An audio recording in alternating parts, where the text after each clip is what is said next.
Assalamualaikum warahmatullahi wabarakatuh.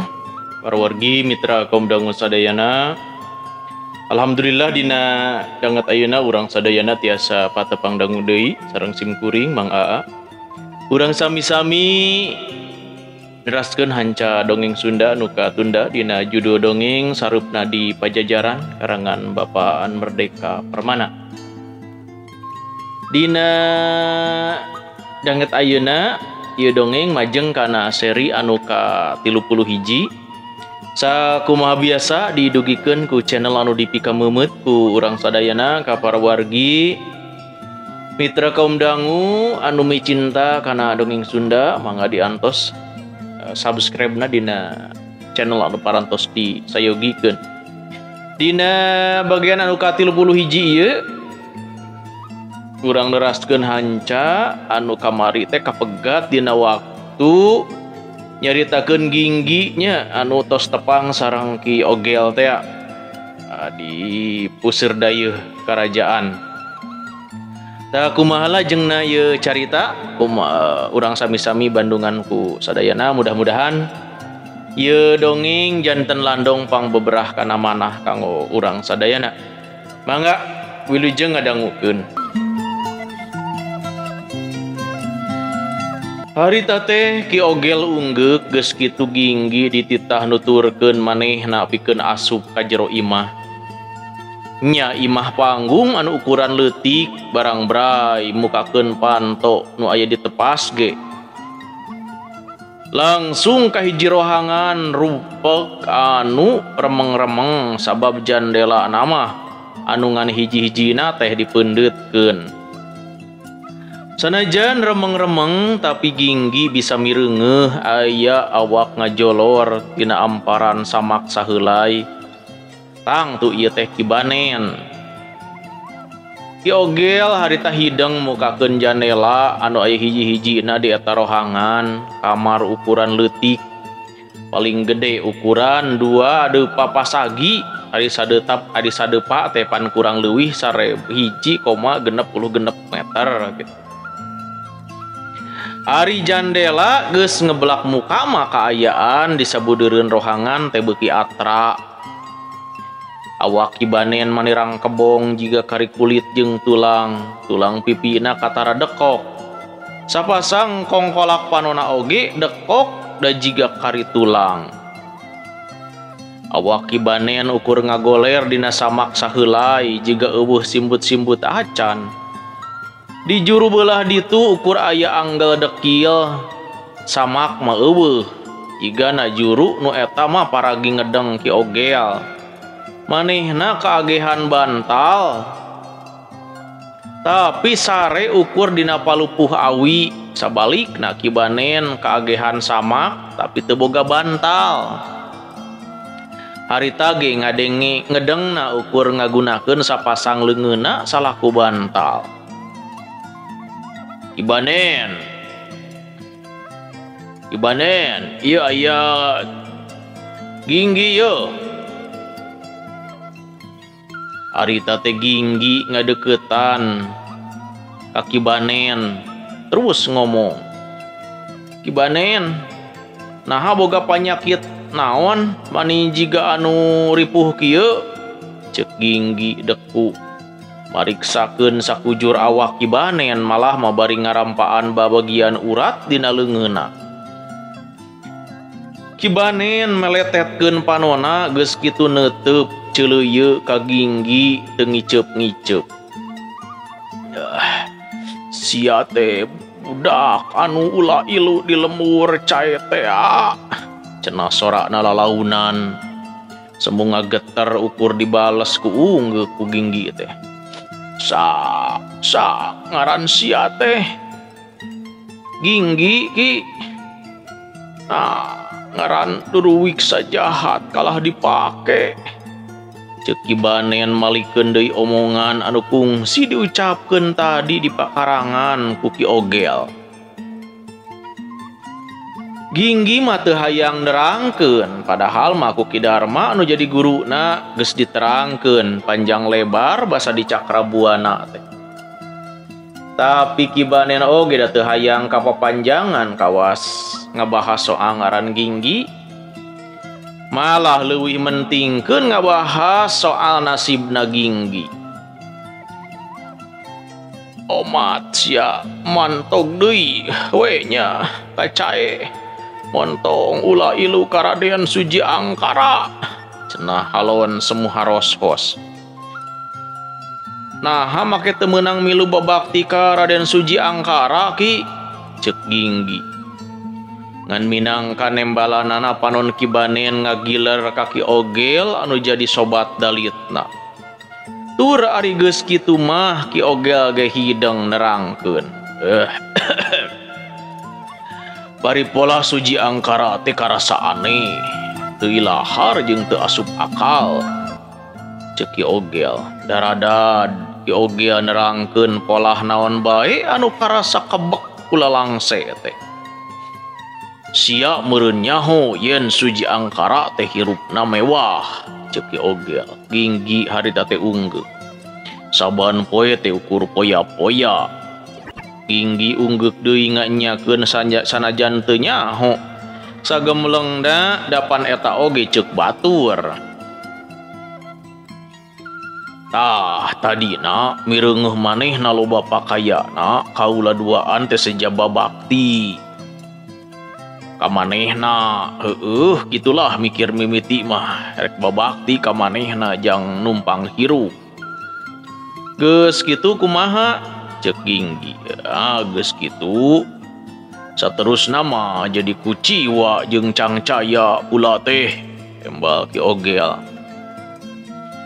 Ginggi neuteup ka Ki Ogel sabab ganggarateun hayang geura ngadenge dongeng perkara Suji Angkara saloba-lobana. Cara Suji Angkara dina ngukumpul barang seba jeung pajeg teh asa ningnang, ceuk Ki Ogel. Ningnang kumaha Ki? Ginggi kerung.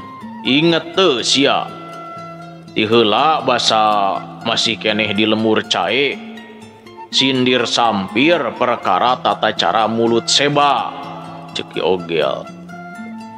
Ginggi ngahuleng sabab perlu nginget-nginget deui sindir-sindir nu kumaha ngeunaan gawe mungutan seba teh. Ceuk sia harita Suji Angkara kasar teuing jeung taya tata sopan dina cara mungutan seba teh. Nya inget Ki, tapi pan sarerea teu satuju kaula nyarita kitu teh da dianggap cumampaka, tembal Ginggi. Nya harita oge aing nudingna sia teh cucungah. Tapi da kadienakeun asa bener euy, ceuk Ki Ogel. Geus kitu Ki Ogel nyarita deui basa keur nagihan pajeg di Desa Wado. Kaula teh basa keur marengan Suji Angkara. Ki Banen teh mergo Suji Angkara keur ngagoda budak parawan urang Wado. Ceuk pandangan Ki Banen polah Suji Angkara teh leupas tina bebeneran agama. Agama urang Pajajaran mapan palias, sakama-kama ngalajur nafsu baga purusa, ceuk Ki Ogel rumenghap. Ngadenge dongeng eta meg kana dada Ginggi asa aya nu nonjok.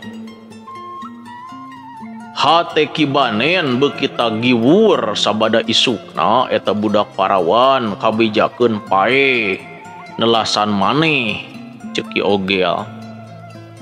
Ginggi mah ukur cicing ngan panonna neuteup kaluar panto imah anu ngeblak muka.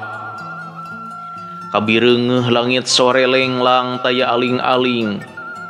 Manuk ge masih recet dina dahan kai. Naon sababna si budak parawan luas maehan maneh teh? Ginggi teu manya pura-pura teu nyaho. Cek beja masih budak awewe teh kuciwa sabab pakaya anu tadi najang sasadiaan kawin kawinan manehna oredas dipake mayar pajeg ka Suji Angkara tembal Ki Ogel. Gitunya tanya Ginggi. Tapi Ki Banen mah nyurigana lain. Lain deui dumeh ku eta alesan wungkul. Ki Banen nyangka si budak parawan teh luas maehan maneh kusabab aya kahormatan diri nu diganggu. Cek Ki Ogel tinggi ngareret ka Ki Banen anu keur peureum. Nah yakin kitu? Nya teu yakin da teu bisa ngabuktikeun kaula mah tembak Ki Ogel. Ngan geus kitu Ki Ogel neruskeun deui omonganana.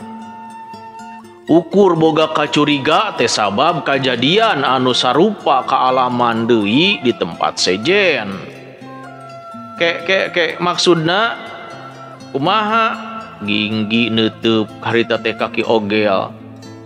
Nyi Wulansari anakna Juragan Ilun Rosa di hiji wilayah Kandagalan teh Tanjung Pura sarua maehan maneh cek Ki Ogel.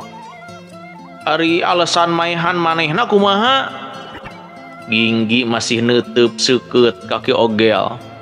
Cenah mah kuciwa pedah bebeureuhna anu ngaran Purbajaya kalah eudeuh nikah ka putri karaton Pakuan mong Ki Ogel. Nya Ginggi oge ngadenge perkara eta teh tapi anu matak curiga peuting samemeh palastra Nyi Wulansari dioconan ku Suji Angkara cek Ki Ogel teh. Ginggi ngahuleng. Memang ukur panyuriga da bukti mah eueuh. Buktina ngan bae kajadian awewe perlaya maehan maneh teh sok pas geus diheureuyan ku Suji Angkara cek Ki Ogel. Kajadian aheng sarupa kitu terus manjang basa anjog ka warung gede sarua aya budak parawan maehan maneh. Tapi kaula ukur curiga da bukti mah eueuh cek Ki Ogel. Beb harita teh jarempling lila Ki Banen kadenge hahargungan bangun eungap. Ginggi mariksakeun deui sakur urat-urat nu aya dina awak Ki Banen oge mariksa ketug jajantung Ki Banen. Cing terangkeun naon anu jadi sabab musabab Ki Banen gering parna sarupa kieu teh cek Ginggi. Tapi boh Ki Ogel boh Ki Banen ukur ting haruleng. Cing pedah naon ieu teh geringna? Ginggi tumanya deui pikeun anu kadua kalina. Ngan pikeun anu sakitu kalina jawabanna naon. Tepikeun ka dina hiji waktu Ki Banen jegroh batukna beuki lila beuki motah. Tapi ka akhirna cengkat ngadadakna atuh ari golok-golok teh Ki Banen utah getih manila lambaran. Ginggi sababaraha kali notok jalan getih anu aya dina dada jeung dina tonggong Ki Banen. Ki Ogel mah paciweuh neangan lalamakan jang nyusutan getih nu aya dina palupuh. Sawareh dipake nyusutan biwir Ki Banen anu pinuh ku getih. Ki Banen gering parna kusabab aya tatu di jero dadana cek Ginggi. Ki Ogel teu nembalan komo Ki Banen mah. Saha anu nonjok dadak Ki Banen maneh taya ras-rasan kieu cek Ginggi. Ngadengi omongan kitu Ki Banen jeung Ki Ogel silih pelong. Nyaho ti mana Ki Banen gering alatan aya nu ngagebug?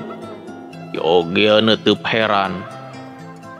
Heueuh eta utahna getih hideung pasti dadana aya nu ngagebug satakerna. Lamun getihna geus hideung pasti tatuna geus rada lila nya. Cek Ginggi. Aya urat liliangan jalan getih anu ruksak.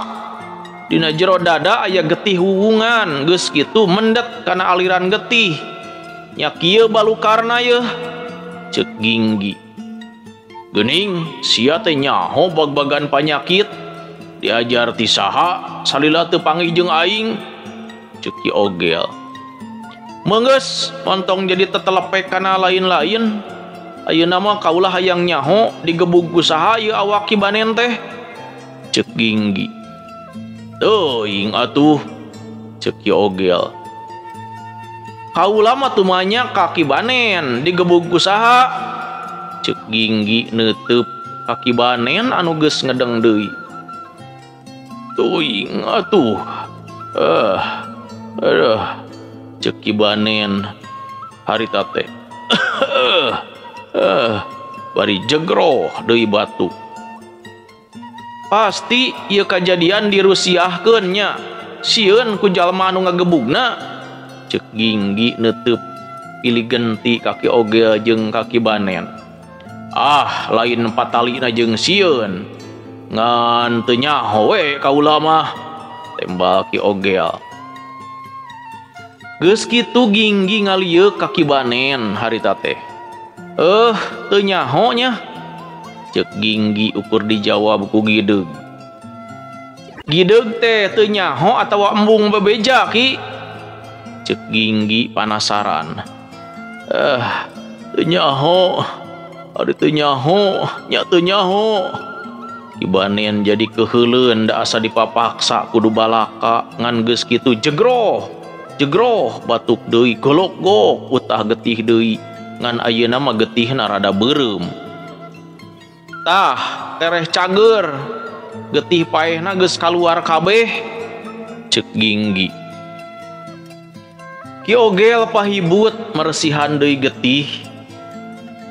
Cik caritakeun nepi ka mana teu nyaho digebug jalma jahat teh ceuk Ginggi panasaran. Tapi Ki Banen mah masih keneh hukhek balas capek tas utah-utahan. Ieu mah meureun wawales ka anu sok neundeun curiga ka deungeun ceuk Ki Ogel bari neuteub ka Ki Banen anu masih keneh ngalempreh teu walakaya. Ginggi neuteub ka Ki Ogel maksudna hayang nitah Ki Ogel laju neruskeun omonganana. Ki Banen teh sok nitenan paripolah suji angkara anu bangun kataji ku nyimas banyak inten ceuk Ki Ogel. Tah saha banyak inten teh Ginggi kerung. Banyak inten teh putrina Pangagung Pakuan anu namina Ki Yogas Citra kembal Ki Ogel harita teh. Kaula kungsi ngadenge juragan Yogas Citra teh Pangagung anu nyangking pangkat salaku lulugu baresan Puhawang ceuk Ginggi. Bener eta geuning sia sagala nyaho ceuk Ki Ogel neuteub curiga. Sabab panceuk dirina mah Ginggi teh jajak kabasajan anu bodoh teu loba mikir. Har, kapan tadi jalan-jalan di alun-alun, di alun-alun Benteng Luar? Loba ka kaula anu cacarita soal para pangagung karaton Pakuan. Malah mun teu salah tadi aya anu cacarita yen Purbajaya teh sarua kadayeuh Pakuan eudeuh ngalamar gawe jadi Puhawang atawa nu ngurus walungan jeung talaga. Omong Ginggi. Semunga bohong sabab beja nu ieu teh joana ti urang Tanjung Pura nya pagawena juragan Ilun Rosa bapakna Nyi Wulansari teh. Nya ku aing diterangkeun leuwih eces ceuk Ki Ogel. Di dayeuh Pakuan teh loba pisan pangagung nagara. Aya juragan Soka duduluranana Kangjeng Raja anu dibenum jadi mangku bumi. Aya juragan Yogas Citra anu nyangking kalungguhan salaku anu ngurus urusan walungan jeung talaga. Nya ari baheula mah bari ngurus basisir jeung lautan ceuk Ki Ogel. Ginggi unggut-unggutan ngabandungan kitu nate bari meus-meus mariksa awak kibanen anu keureuh sare. Nyimas banyak inten teh salah sawios putrana Juragan Yogas Citra, rayina Raden Banyak Angga. Ceuk Ki Ogel. Suji Angkara jiga anu ngadepaan lincar bogoh ka nyimas banyak inten. Ceuk Ki Ogel deui, Ginggi mah masih keneh cicing dah hayang ngabandungan eta lalakon. Suji Angkara teh cicingna dipuri Bagus Seta, kaulah teu apa naon patalina antara inyana jeung Juragan Bagus Seta. Sakol aya nu nyarita cenah Suji Angkara teh putrana Juragan Bagus Seta. Tapi pan sakanyaho kaula Suji Angkara teh anakna Ki Suntara, kubu lembur cae. Ceuk Ki Ogel harita teh. Sabot Ki Ogel nyarita kitu Ginggi mah hatena bungah sabab ayeuna sakabeh murid Ki Darma atawa lanceuk-lanceuk sapagurona. Raratanana geus kapanggih Ki Banaspati, Ki Ranggaguna jeung Ki Ranggawisesa, Ki Bagus Seta geus kanyahoan aya di mana keur jaradi naon. Geuning Ki Banaspati teh sasat jadi bawahan Ki Bagus Seta, pikir Ginggi harita teh. Nya geus kapanggih sok sanajan kadudukan atawa posisi maranehna masih ngabingungkeun. Contona bae sakaol aya nu nyebutkeun yen Ki Banaspati teh pajabat patugas nagihan pajeg jeung seba kakawasaanana ge lega. Tapi sakaol nyebutkeun yen anu boga kakawasaan pangluhurna dina urusan pajeg mah nyaeta Juragan Soka anu jelas pangkatna salaku mangku bumi, nyaeta nu tanggung jawab kana urusan pakaya nagara. Ayeuna kabejakeun Ki Banaspati teh oge anak buahna Ki Bagus Seta. Teuing mana anu bener ngan anu tetela Ki Banaspati teh tetela boga peranan di ditu dieu, kaasup boga peran utama di wilayah Kandagalan teh sagara herang. Para wargi mitra kaum dangu sadayana, para pemirsa YouTube anu mika cinta mika landep kana dongeng Sunda, khususna dina channel dongeng Sunda Mang Aa. Alhamdulillah dina dangat ayeuna mudah-mudahan sadayana anu nuju ngadarangukeun dongeng nuju dina kaayaan sehat walafiat. Wilujeng wayah kieu ka Mamah Ella Hatman di Cianjur, mudah-mudahan sehatnya Mamah Ella Hatman. Ka Mamah Gina oge kumaha damang Mamah Gina di Karawang. Mudah-mudahan sarehat urang Karawang sadayana nya. Oge ka channel perniagaan Supi, mudah-mudahan sing sarehat lah pidoana kanggo Mang Aa oge. Ka Paro Hendi di Kudus, kumaha damang Paro Hendi? Alah, ya. Kamari pribados kadinya kapalihan Kudus, alhamdulillah ziarahnya. Ka Teh Enji oge di Pandeglang Banten, aturan lujeng adangukeun. Lajeng ka Pandang Awaludin ya di Kampung Sukamanah Barat. Ya, mudah-mudahan sarehat Pandang nu aya di Cikampek. Pak Dede Juanda oge mudah-mudahan Pak Dede diangat ayeuna nuju aya dina kaayaan sehat walafiat. Lajeng ka Undaka Panyawangan, amin, mudah-mudahan ieu doana atur nuhun pisan. Ka Teh Rita Ersih oge mudah-mudahan sarehat Teh Rita. Oge ka Kang Zaki Mubarok di Jakarta aturan nuju ngadangukeun. Ka Pak Tedi Rahmat di Kadungora Bogor oge nuju ngadangukeun. Ka Sayyid Robani anu nuju manco bae mangga wilujeng ngadangukeun oge ka Widi Mobile. Mudah-mudahan nya sarehat sadayana. Ka Pak Ade Sukarna kumaha damang Pak Ade? Sambil ngantosan dongeng buhun ya sakedap deui di Pedar. Kumaha? Teh Esther Adelaide. Aduh, tah geuning diantos-antos sampai sumping. Mangga wilujeng ngadangukeun. Oge ka Pak Ali Alun ya aturan jeung ngadangukeun. Ka Bu Entin Kartini oge wilujeng. Ka Teh Jihan aturan. Sareng Bapak Uwon nya, Uwon Suwarna aturan Pak Uwon wilujeng ngadangukeun. Oge ka Pak Teh Iyom Puspa. Teh Hotimah Pak Taryo ge di Jambi ulujeng ngadangukeun kasadayana atuh dikumkeun we ka anu darangukeun dongeng. Mudah-mudahan dina danget ayeuna sadayana nuju aya dina kaayaan sehat walafiat. Urang sami-sami teraskeun ieu dongengna.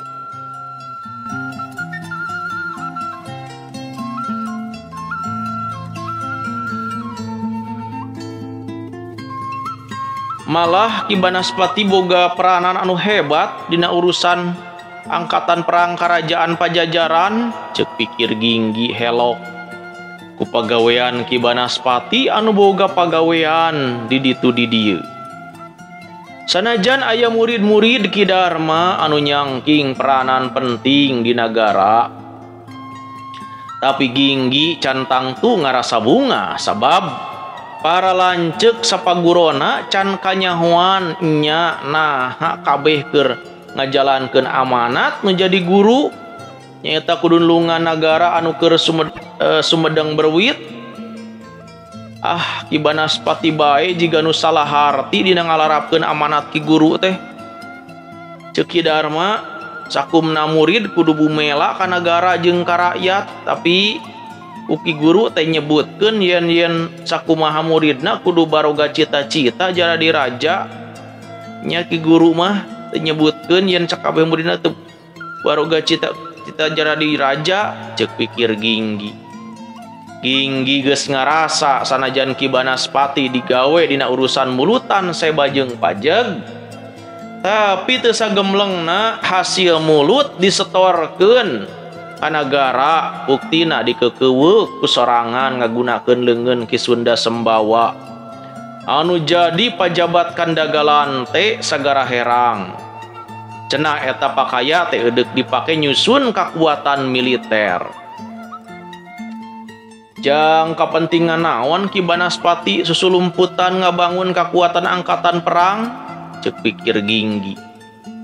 Bisa jadi Ki Banaspati teu digawe sosoranganan, bisa jadi Ki Banaspati teh ukur gawe bareng jeung Ki Sunda Sembawa, bisa jadi Ki Banaspati oge gawe bareng jeung Ki Bagus Seta, oge gawe bareng jeung Juragan Soka, ngan sakabehna teu dikanyahokeun ku Suji Angkara mah.